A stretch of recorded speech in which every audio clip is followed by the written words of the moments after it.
I'm Jack from Jack Review Stuff, and today I'm doing Chapter 4 of Dongeng, Anna Tan's book. It's actually pretty good. Go to the playlist for all the chapters, and buy her book if you want to know the ending soon because I've got a long way to go. Chapter 4. Nothing out of the ordinary happened over the next 3 weeks, and the memory of the incident started to fade in Sarah's mind. Still, she made an effort not to stay out late, just in case of a repeated incident. She had wanted to call it kidnapping, but that didn't seem quite right. And also, just in case it had been something else altogether, and not the bunions. Sue Lee didn't bring up the incident, and neither did Helmi, although he often looked out of his office at her, as if to check if she was still there. It felt a little weird. So when Sarah woke up early one Sunday to find a bird perched at the foot of her bed, she was shocked. She stared mutely at the bird, wondering how it had gotten in. It wasn't any bird she had remembered seeing before. Pigeons and crows were what she was used to, not great big birds in bright golden plumage with a flaming horn. "Hi, Pelimpa Laura," the bird said. "What the?" She bolted upright, rubbed her eyes, stared. "Yes, I'm here. Who? What?" The bird chuckled. Sarah slapped her face lightly, wondering if she was awake. "You're awake, Sarah," the bird said. "Let me introduce myself. My name is Gaja." "Ah, I see a spark of recognition here. You have heard of me, yes?" Sarah nodded mutely. Why is this happening? She tried to pinch herself. "I'm a legend. Everyone knows of me, which is why I've been chosen to come and speak to you again." Sarah pulled up the blankets around her body, as if building a wall between the mystical bird and herself. Again? Well, the Orang Bunyan tried and failed, thus again. Realization dawned upon her. Oh, right now I deem that you are not sufficiently awake. If you could wash up and maybe make a cup of your preferred caffeine mix, that would be great. He started to fly off, then settled down again, staring at her with piercing eyes. "I assure you, I am not a dream." The Guardian flew out of the room without a backward glance, leaving Sarah staring at the open door. In a daze, she stumbled out of bed and into the shower, where she took an extra long, extra hot shower. She left feeling refreshed and comfortable, having quite forgotten about the Gaja. She was boiling water to make instant noodles and tea when the Gaja rematerialized and perched on one of the dining chairs. Surprised, she threw the pot of water at him, screaming. "What was that for?" the Gaja said in annoyance as he flapped frantically out of the way. She stared at him. "You're not a dream." "I told you that already," he huffed, settling on a dry chair. "Okay, yes, you did. I forgot, I'm sorry." She hurried to wipe up the spilled water and then stopped to stare at the bird. "Go on. You were in the middle of making breakfast?" Sarah opened a packet of Maggi curry, noting distractingly that her hands were shaking as she poured the flavoring powder into the bowl. She managed to pour hot water into the bowl and into a teacup without spilling anything. When she was finally settled at the table with food and drink, she took a deep breath, grateful that she hadn't dropped anything. She looked expectantly at the Gaja. "So?" "Go ahead," the bird said politely, cocking his head to one side. "I'll talk while you eat." He waited until Sarah had started eating before he cleared his throat. "You read fairy tales, don't you?" Sarah looked up at him and nodded. "And you know Tinkerbell's story? The Barry version or the Disney version?" A smile crossed his face. Most people wouldn't even think to ask that. "The Disney version." "Well, yes. At that tragic moment when Tinkerbell is dying and Peter is trying to save her, what does he do? He asks all the boys and girls in the world to clap for her. The more that clap, the more that acknowledge her existence, the faster she recovers. It's the same thing. Your belief and your stories fuel our continued existence." Sarah swallowed. The never-ending story? Ah, yes, something like that. So you are being forgotten and you want me to be like him and save your world? Guardian's grin looked almost mischievous. Yes and no. You see, we are in this unique position of being part of stories told in a language that is confined to these borders. And as much as we can try to keep ourselves alive in the Disa Dongen, haikyat and folklore of these people, we won't get very far. Once our language dies out, we will die too.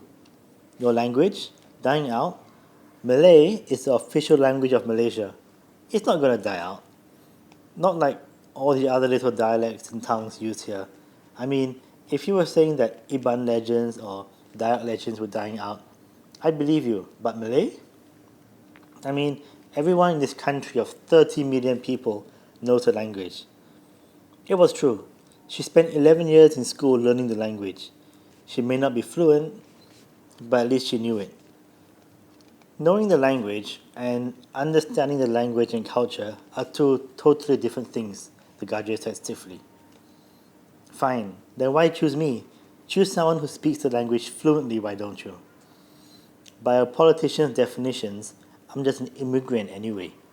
Do you just randomly point at any old passerby or something? Gajah was silent for a while. Sarah, believe me when I say this, we chose you for a very specific reason. First of all, for your love of fairy tales and things mystical. The way you embrace not only the white fairy tales you grew up with, but the way you're interested in Eastern fairy tales and magical, mystical creatures. You may not know much about us yet, but we hope that you will accept our invitation to come and find out about our world. You'll find that we are just as wonderful, just as colorful, and hopefully just as worthy as those faraway, cold countries. Secondly, you have the capacity to understand and love us. We could have gone to any Malay speaker who grew up with us in their culture, but they do not appreciate us anymore. We are part of the old, to be discarded for prosperity and development and progressiveness. You love all things old and you integrate them with the new. Thirdly and lastly, you are representative of the audience we are trying to reach, the English-speaking world. Our stories need to be told in languages other than ours to keep our heritage alive.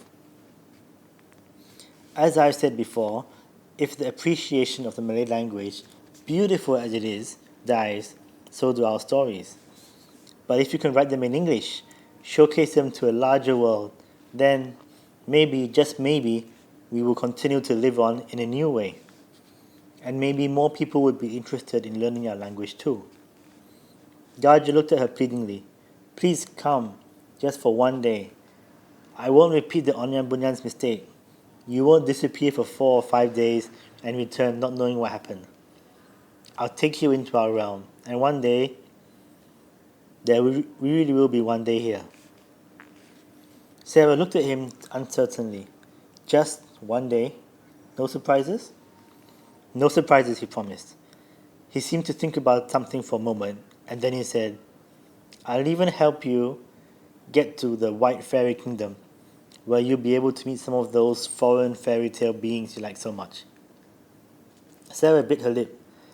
It was a very tempting proposition. When will this be? Now? Whenever you're comfortable doing it.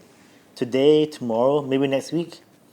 But as soon as possible, of course. Please? Fine. I'll do it. She held out her hand to stop Gajah's jubilation. But not today. I'll have to make arrangements. Let Helmi know where I am, when I'm going, and I need you to be able to be contactable in case he worries. Contactable? Yes, Helmi must have a way to contact you in case I disappear for more than one day, as planned. Gajah nodded. I'm sure we can arrange something. He stuck out a talon which Sarah took. They shook on it. Next week. Gajah cocked his head to the left. The best day would be Saturday, in case Sarah let her sentence trail off. She shook her head. Unless something changes, Saturday will be the day. Gardner nodded. I'll be back next week. The golden bird preened with happiness. The golden bird preened with happiness and flew out the window. With Gardner gone, Sarah tried to think through what he had just said. It made sense on one level, but it was a scary proposition. What was she getting into? Why was she letting herself be persuaded by mystical creatures which she knew nothing about? What if Gardner had turned out to be a trickster? She had tried to convince herself that he was not, but how would she know? Seeing that he was such a slick talker, impossible. This was just impossible. But she had just said that she wouldn't go, so she decided. But she had just said that she would go, so she decided she would at least give him a chance, the benefit of the doubt.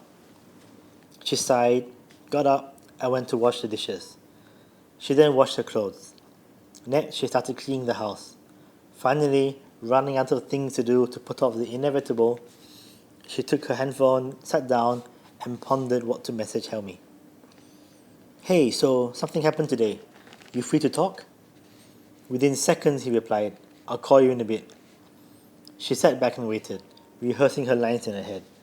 When he finally called, she blurted out everything in one breath, barely waiting for him to say anything other than hello. There was a silence over the line. Hello? You still there? She asked. Yeah, I am. Okay, you know what? I'm coming over. You don't have to, me. This is easy to talk to face, Sarah. Tell you what. You get ready, and I'll pick you up for dinner. Sound alright? It might take me an hour to get there. Forget it, Helmi. It's crazy for you to drive so far through all the traffic. It's no bother, sir. See you then. He ended the call before she could protest further. Sarah wanted to scream in frustration. She just wanted to ask about a favor. A simple favor. He was getting rather overprotective and overbearing, in her opinion. She leaned back on the couch, wondering what to wear. It was nearly 8:30 p.m. by the time Helmi arrived, almost 30 minutes later than he projected. Helmi refused to let her bring up the topic until he'd driven her to the nearest mamak store, parked, and they'd ordered their food. Then he'd taken a big breath, sighed, and asked, Are you sure about this, Sarah? No, I'm not sure about this, but what am I to do? Just say no? It's ridiculous. It's dangerous. Look, Helmi, I've been thinking about it. Do you want to live in a world where your folklore doesn't exist anymore? Where all the stories you've grown up with have disappeared? Helmi looked confused. I don't really care, Sarah. Well, I do. I love stories, Helmi, and I'm now discovering yours, your heritage. Mine too. And I don't want to just discover them now, only to have them disappear. But you don't have to go there to write whatever it is you're supposed to write. Patrick Rosami said that you could do it from here. You said I could do it from here. He didn't give me an option about it. You're twisting my words. No, I'm not. You're the one who's trying to twist things around. They glanced at each other in frustration. All I'm asking is for you to wait for me and contact Gardner if I'm not back within the day. Do you get it? I'm taking precautions here. I'm laying out plans so you know where to find me and who to press if I never make it back. You're making plans and precautions with a fictional character which won't help me very much in making a police report of your disappearance. Why would you... Hi, I'd like to make a police report of a disappearance. My friend here has been kidnapped by a Gajah and Orang Bunyan. Do you know how crazy that sounds? His voice started to rise. Sarah looked around, hoping that no one was eavesdropping on them. Shh, not so loud. Look, I'm not asking you to make a police report. No, he interrupted her. You're asking me to trust a legend that I haven't seen in my life and not question if it was still the same. Sarah's fingers curled around the edge of the table, her fingers white with the pressure. You think I'm crazy, that's it.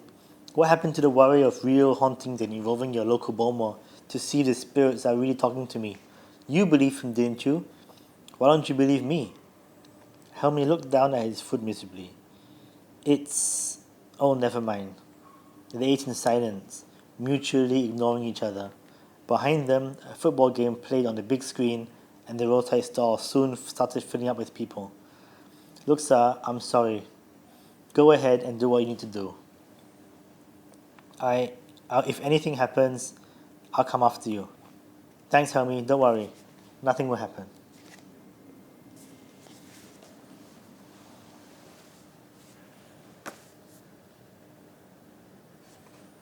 And that was chapter 4. Sounds good? Chapter 5 is coming soon. Reading is so tiring.